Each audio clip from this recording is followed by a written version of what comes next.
Welcome to channel maths with PP. मेरा नाम प्रशांत प्रणव है और आज हम इग्नू बीसीए बेसिक मैथ, इसका कोड है BCS01। इसके मैंने block 2 unit 1 sequence and series, ये है हमारा। इसके मैंने पिछले वीडियोस में मैंने आपको इसके क्या कहते हैं सीक्वेंस सीरीज का एपी का जो पार्ट था वो मैंने आपको क्लियर करा दिया। ठीक है, एपी के मैंने आपको प्रैक्टिस क्वेश्चंस भी कराए थे और एपी का इंट्रोडक्शन भी दिया था। सीक्वेंस सीरीज किसे कहते हैं, टाइप है क्या, वगैरह वगैरह मैंने सारा इसमें कंप्लीट कराया था। ठीक है, अब देखिए इसमें जीपी की बात करते हैं। जीपी अब कहते हैं ज्योमेट्रिक प्रोग्रेशन को। ठीक है, जीपी के कुछ फॉर्मूलेज होते हैं। अब देखिए पहला है फॉर एन टर्म निकालने का ए एन का फॉर्मूला है जीपी के अंदर a n equal to a r n minus one, a into r n minus one. अब आप कहोगे ये ए एन क्या है, ए क्या है, आर क्या है और ये एन माइनस वन है क्या चीज।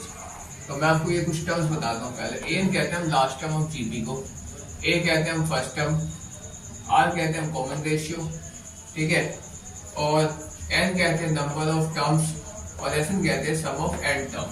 इन टर्म्स का प्रयोग करके हम ये सारा फॉर्मूला हमारा बना है। ठीक है, तो आपने बाद एक चीज ध्यान दिया होगा कि एपी के अंदर आपको कॉमन डिफरेंस आता है, वहां पे डी आता है, यहाँ पे कॉमन रेशियो आता है जीपी के अंदर, यहाँ पे आर आता है कॉमन रेशियो। ये किसके अंदर आता है, हमारा जीपी के अंदर आता है। ठीक है, ये जीपी के अंदर हमारा कॉमन रेशियो आता है। अब देखिए सेकंड फॉर्मूला में यहाँ पे कॉमन रेशियो का, जिसको हम आर से डिनोट करते हैं, ये है A2 अपॉन में A1। R1 निकालने का फॉर्मूला, R2 निकालने का फॉर्मूला होता है A3 अपॉन में A2। इसी तरह वो चलता रहता है। ठीक है, अब थर्ड फॉर्मूला है SN निकालने का, जहाँ है SN equal to A into 1 minus R की power N upon 1 minus R। जहाँ मेरा R जो है ये लेस देन 1 होगा तो उसमें ये वाला फॉर्मूला हमारा लगेगा। अगर यहाँ पे SN equal to A into R की पावर N माइनस 1 अपॉन में R माइनस 1 ये फॉर्मूला हो तो हमें समझ जाना चाहिए कि जो R है ये ग्रेटर देन 1 है, तो उस कंडीशन में मेरा ये वाला फॉर्मूला लगेगा। और इसी तरह वाला इनफाइनाइट टर्म्स को, सम ऑफ इनफाइनाइट टर्म्स निकालने का SN का फॉर्मूला होता है SN equals to A upon में 1 माइनस R, जहां मेरा R जो है लेस देन 1 होता है।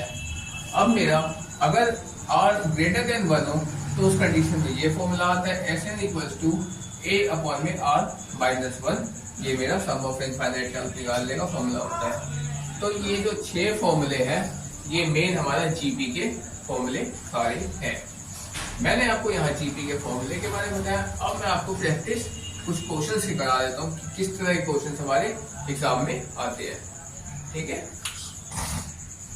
ये सारे फॉर्मूले हमारे जीपी के हैं। एक मिनट,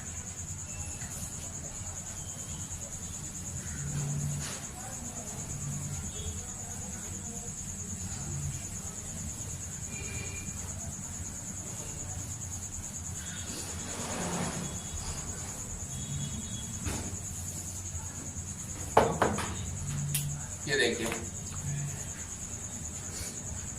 इसमें क्वेश्चन है मेरा कि find common ratio. Find common ratio, common ratio find करने यानी हमें R को निकालना है। जिसमें मुझे टर्म दिया हुआ है -3 1 माइनस 1 अपॉन में 3 1 अपॉन में 9 ऐसे दे रखे हैं और बहुत सारे एंड सो ऑन। तो मुझे इसमें R निकालना है। तो R का फॉर्मूला होता है R इक्वल्स टू होता है, ये देखिए R इक्वल्स टू होता है A2 अपॉन में A1। यानी A2 ये मेरा है A1 है, ये मेरा A2 है, ये मेरा A3 है और ये मेरा A4 है। ये पहला टर्म A1, दूसरा टर्म A2, तीसरा टर्म A3 और चौथा टर्म A4। तो मेरा A2 अपॉन A1 करना है, तो यानी 1 अपॉन में -3। ये मेरा आंसर आ गया, मेरा R निकल गया क्योंकि कंटिन्यू था। ये एक सेकंड में से फर्स्ट टर्म को डिवाइड करते हैं। ऐसे ही अगर हम इसका R2 निकालना हो तो A3 अपॉन A2 कर देंगे तो वो निकल जाएगा, R2 निकल जाएगा, लेकिन मुझे केवल एक ही टर्म कॉमन रेशियो का है, तो मैं एक टर्म निकाल के आंसर दिखा सकता हूँ। ठीक है, अब देखिए ये तो मेरा हो गया। R मैंने कैसे निकालते हैं वो मैंने आपको बताया। ठीक, अब सेकंड क्वेश्चन है इसका, ये मेरा फर्स्ट था। सेकंड क्वेश्चन है फाइंड द एन टर्म निकालना है ऑफ द जीपी का एन टर्म निकालना है, जिसका फर्स्ट पार्ट है मेरे पास 128 माइनस 96 और यहाँ पे 72 एंड सो ऑन। इसमें भी हम क्या करेंगे, इसमें भी हम R निकाल देते हैं। ठीक, R क्या होगा, A2 अपॉन में A1 हो जाएगा, तो माइनस 96 अपॉन में 128 इसको कर देंगे। तो ये मुझे पता है 96 जो है ये दोनों मेरे 18 के टेबल में आता है। 18 6 जा 96 और 18 8 जा 116 16 6 जा 96 और 16 8 जा 128। ठीक है, अब उसका इसको 2 के टेबल से काटेंगे, 2 3 जा 6 2 4 जा 8, तो यहाँ पे आ जाएगा 3 अपॉन में 4। इसका ये फर्स्ट पार्ट हो गया। ठीक, अब ऐसे इसका सेकंड पार्ट, ये मेरा आंसर आ गया। यहाँ पे माइनस है तो यहाँ भी माइनस आएगा। ठीक, अब देखिए इसका अगला पार्ट है 100, यहाँ पे है माइनस 110 और अगला है 121। ठीक, ये है, तो इसमें क्या होगा, इसमें n टर्म निकालना है, तो इसमें ये भी इसी की तरह हो जाएगा। R है, R बराबर A2 अपॉन A1 होता है। ठीक है, तो इसमें भी ऐसे करेंगे, R equals to A2 upon में A1, तो माइनस 110 बटे 100। ठीक, तो 0 से 0 कटा, तो माइनस 11 बटे 10, ये मेरा आंसर आ गया। ठीक है, इसका ये सेकंड पार्ट हो गया। ठीक है, तो ये दो पार्ट इस तरह होंगे। अब मैं आपको इसके थर्ड क्वेश्चन में आता हूं।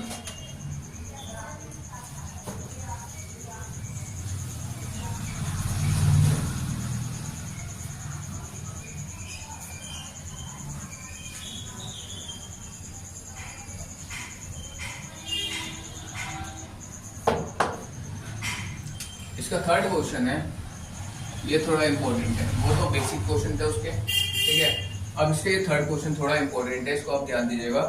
इसमें क्या करना है, मुझे फाइंड करना है A1। ठीक है, जिसमें से कि मुझे क्या गिवन है, S4 गिवन है। S4 इज इक्वल्स टू 360 और इसका मुझे R दिया हुआ था, कॉमन रेशियो है मेरे पास 3, R इक्वल्स टू 3।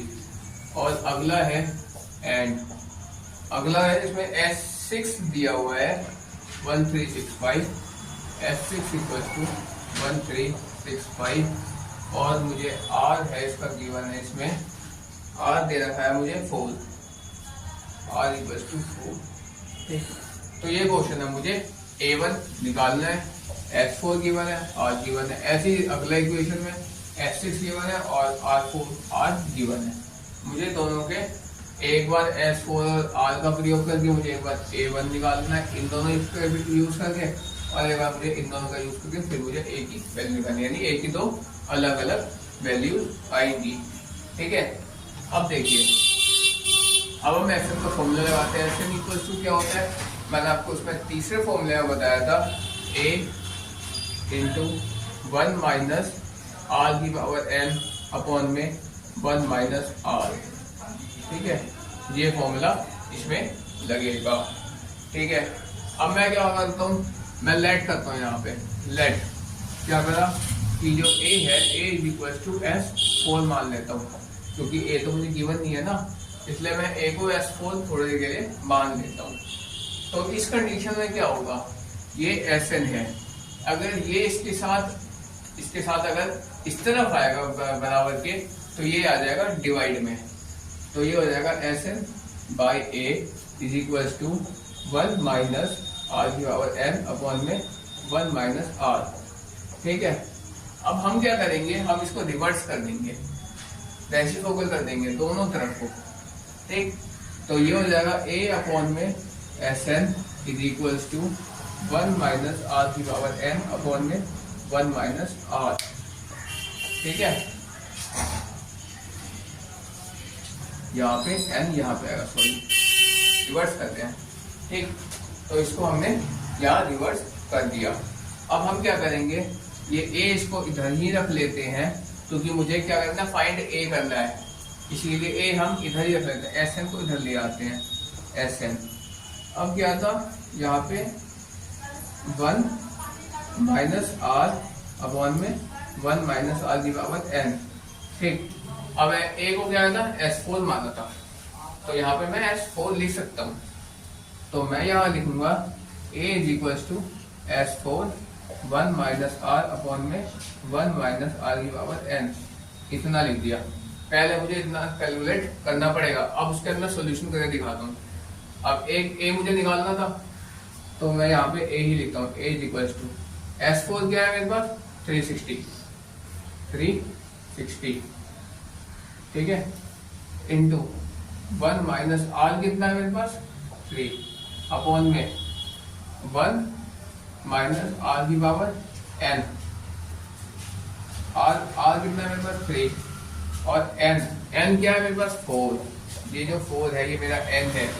ठीक, तो यहाँ पे ये 4 है, यानी ए इज इक्वल टू 360 इंटू 3 में से 1 गया तो माइनस का 2 अपॉन में इसमें से करा तो 1 माइनस 81, 81। ठीक है, यहाँ पे 81 आ जाएगा।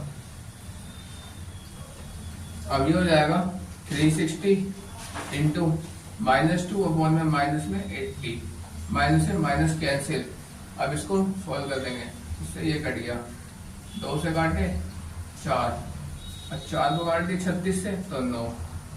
तो यहाँ ए बराबर कितना आ गया 9 आ गया।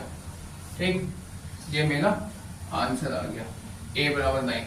अब देखो, अब मैंने इतना तो सोल्व कर दिया है, अब आपको अगले में क्या करना है, अगले का मैं थोड़ा हिंट कहता हूँ, मैं उम्मीद करता हूँ आपसे बन जाएगा, नहीं बनेगा तो फिर मैं आपको बताऊंगा। ठीक, अगले में क्या करना है, पहले मैंने इसको S4 और R3 रख के मैंने इसको सोल्व कर दिया, तो उस हिसाब से मेरा ए 9 आया। इसी हिसाब से अगर मैं इधर करता हूँ, यहाँ पे S6 रखूंगा और R4 रखूंगा। ठीक है, यहाँ पे ये रहा, ये मेरा फॉर्मूला बना था इतने को सोल्व करके। तो ये वाला फॉर्मूला मैं यहाँ पे रख के दिखाता हूँ। तो ये A बराबर हो जाएगा मेरे पास A is equal to S6 1 minus R upon में 1 माइनस R की पावर n। तो S6 क्या है मेरे पास 1365 इंटू 1 माइनस R क्या है 4 अपॉन में 1 माइनस 4 की पावर n क्या था मेरे पास 6। ठीक है, जब ये आएगा तो आएगा 1365 इंटू 4 में से 1 गया तो माइनस का 3 अपॉन में 1 माइनस, अगर 4 को 6 से मल्टीप्लाई करेंगे तो मेरे पास आ जाएगा 40996। ठीक है, अब देखिए यह आएगा 1365 इंटू -3 अपॉन में माइनस का आएगा 4095। अब माइनस कैंसिल, अब इसको करेंगे 1396 इंटू 3 अपॉन में 4095। जब इसको सोल्व करेंगे तो मेरे पास आ जाएगा, इसको सोल्व करके 1396 को 3 से मल्टीप्लाई करते हैं, इसको सोल्व करके मेरा जो भी आएगा वो मेरा आंसर आ जाएगा। ठीक है, तो इस तरह मैंने आपको वाला क्वेश्चन बताया। इस तरह ही जीपी के सारे क्वेश्चन इसके अंदर बनेंगे। ठीक है, अब मैं क्या करूंगा, अब आप इसके मोर एंड मोर प्रैक्टिस करने के लिए आप इसकी किताब जो है, बुक्स है, आप उसमें से इसकी प्रैक्टिस आप कर सकते हैं। ठीक है, अब मैं आपको एचपी की तरफ लेके चलता हूँ। ठीक, ये देखिए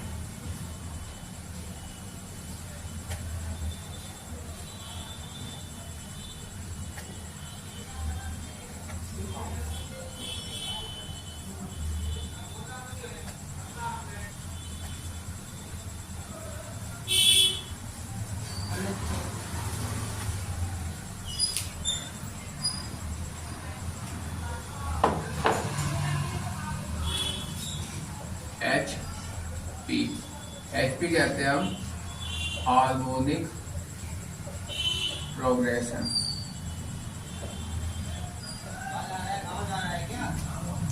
ठीक है, अब देखिए मैं आपको एक चीज मेन इस चैप्टर का सीक्वेंस सीरीज का आपको एक बहुत बड़ा वो बताता हूँ कि इस चैप्टर में एचपी की बहुत ही एक आध क्वेश्चन अगर पेपर में आ गया तो बहुत बड़ी बात है।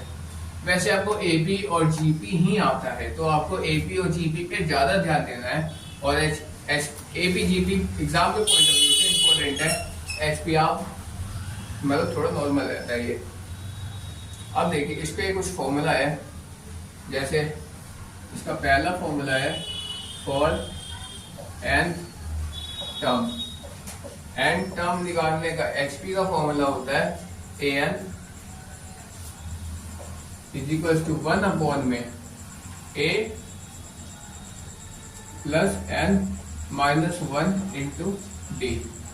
ए एन निकालने का ये फॉर्मूला होता है। ठीक है, अब देखिए जहां पे ए मेरा होता है फर्स्ट टर्म, अब मेरा ए हो गया, एन हो गया नंबर ऑफ टर्म्स, टी हो गया मेरा यहाँ पे कॉमन डिफरेंस। ठीक, अब देखिए ए एन हो गया लास्ट टर्म ऑफ एचपी। ठीक है, ऐसे इसमें एस एन आता है तो सम ऑफ nth टर्म होता है, एस एन होता है, ये होता है मेरा सम ऑफ nth टर्म। ठीक है, तो ये मेरे कुछ होते हैं, कुछ टर्म्स होते हैं जिसको मैं एक्सप्लेन करता हूं।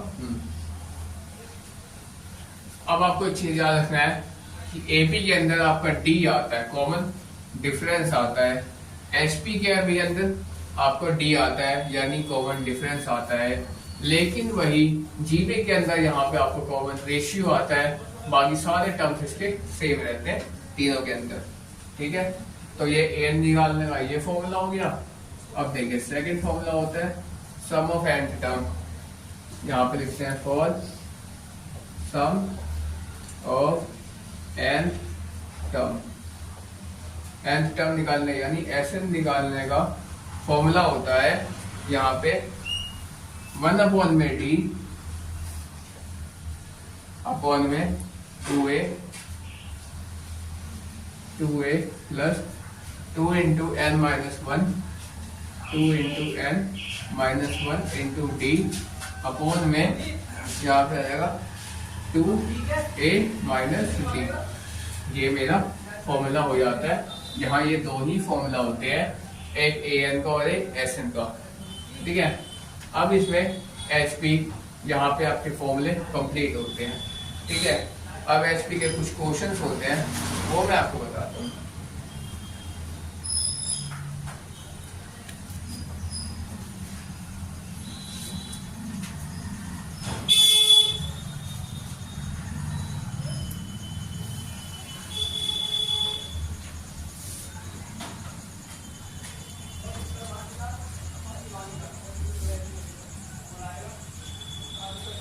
या जैसे देखिए यहाँ लिखना है find the sum of 10 term. 10वां पद निकालना है यानी A10, यानी मुझे A10 ये फाइंड करना है। ठीक, जहाँ मुझे ए भी दिया 1/3, 1/7, 1/11, 1/15। ठीक है, तो यहाँ पे जो है आपको बटा देख के कंफ्यूज नहीं करना, नॉर्मल एपी अगर हम देखा जाए, क्योंकि यहाँ पे जो है आपका जो एन निकालने का फॉर्मूला ये अपॉन में ही है, इसलिए आपका एपी अपॉन में। अगर हम नॉर्मल एपी की बात करें, नॉर्मल एपी तो ये है मेरे पास 3, 7, 11 और 15, ये कुछ इस तरह से है। ठीक है, 3, 7, 11, 15 एंड सो ऑन। तो इस तरह से मेरा एपी ये गिवन है। ये 1/3, 1/7, 1/11, 1/15, ये एचपी को दिखाने का तरीका है। ठीक, अब देखिए जब ये हो जाता है मेरे पास, तो यहाँ पे एन, यहाँ पे एन क्या है मेरे पास 10 है, A10 निकालना है मुझे, तो यहाँ पे मुझे यहाँ पे लिखता हूँ A बराबर 3 दिया हुआ है 1/3, और यहाँ पे A10 दिया हुआ है, A10 मुझे निकालना है, N मुझे को 10 दिया हुआ है। ठीक है, और D अगर हम देखें तो D होता है मेरा A2 माइनस A1। ठीक है, तो A2 माइनस A1 करेंगे, तो इसको 7 माइनस 3 करेंगे। पहले मैं नॉर्मल निकालूं, उसके बाद पहले हम इस क्वेश्चन को नॉर्मल एपी की तरह निकालते हैं और बाद में आंसर एज ए एचपी लिख देते हैं कि अपॉन में डाल के लिख देते हैं। ठीक, तो उसमें 7 माइनस 3 करते हैं, तो 7 माइनस 3 यानी 4 आ गया। ठीक, तो डी आ गया मेरे पास 4, एन पता है, ए पता है, तो A10 नहीं निकलेगा। ये देखिए A10 कैसे निकालेंगे, A10 निकालना है तो इसका फॉर्मूला हो जाएगा A plus N minus 1 into D. ठीक है, तो यहाँ पे A क्या है मेरे पास 3 है, A is equal to 3, A मेरे पास है 3 बराबर N क्या है मेरे पास 10 है, 3 प्लस 10 माइनस 1 इंटू डी क्या है मेरे पास 4 है, यानी 3 प्लस 9 इंटू 4 यानी 3 प्लस 936 39। अब अगर हम इसको एचपी के फॉर्म में अगर मुझे लिखना है, क्योंकि तो मुझे ये क्वेश्चन एचपी के अंदर आ रहा है, तो देयरफॉर हम लिखेंगे एचपी इज इक्वल टू 1/39। ये मेरा आंसर हो गया, खत्म। ठीक है, तो इस तरह हम इसे कर सकते हैं। ऐसे ही मुझे एसएन का भी आएगा, तो उसमें ए गिवन होगा, एन गिवन होगा, डी गिवन होगा, सब कुछ गिवन होगा और मेरा इसमें निकल जाएगा। ठीक है, तो इस तरह हम एसएन का भी मेरा हो जाएगा। यानी नॉर्मल एपी और एचपी एक दूसरे से रिलेटेड है, लेकिन एपी के अंदर अपॉन में नहीं आता, एचपी अपॉन में यानी फ्रैक्शन के फॉर्म में लेता है, और जीपी जो है ये एपी और एचपी से थोड़ा हटके उसमें कॉमन रेशियो की बात करता है। ठीक है, तो इस तरह मेरा यहाँ पे चैप्टर सीक्वेंसिंग सीरीज कंप्लीट हुआ। यानी मेरी जो यूनिट 2 की ब्लॉक 2 का जो यूनिट 1 था वो आज मेरा कंप्लीट हुआ। ठीक है, तो that's all for today. Next class में हम नेक्स्ट यूनिट स्टार्ट करेंगे। ठीक है।